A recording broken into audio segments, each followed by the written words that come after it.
ఆ తెలంగాణలోనే ఎక్కడో నేను ఆ మధ్య ఒక న్యూస్ చాలాసార్లు చెప్పాను, మళ్ళీ చెప్తున్నాను.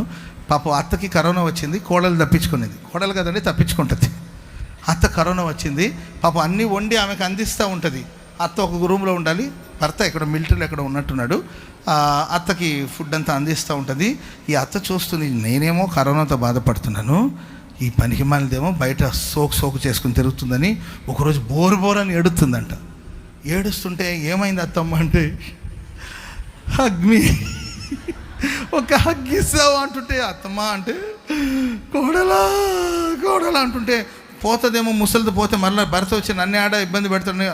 అత్తమ్మ కరోనా కాదమ్మా కనికరం చూపమ్మా అంటుందంట. కరోనా కాదమ్మా కనికరం చూపమ్మా, నీ తల్లి లాంటిదని అంటే, పాపం ఆమె ఏం చేసింది, వచ్చి ఒక హగ్గే కాదా అని పాపం వచ్చి హగ్గిచ్చిందంటండి. గట్టిగా వాటేసేసుకొని వదిలేసి ఆ తర్వాత అంటదంట, టెస్ట్ చేయించుకోపో, నాకు వచ్చిన కరోనా నీకెందుకు రాకూడదు. ఇదంతా ఏమంటారంటే పైశాచికత్వం. కావాలనే, దుష్టుడు కావాలనే, ఇది అన్ఎక్స్పెక్టెడ్గా ఏదో జరిగింది అని మనం అనుకోవడం లేదు. కొందరు పని కట్టుకొని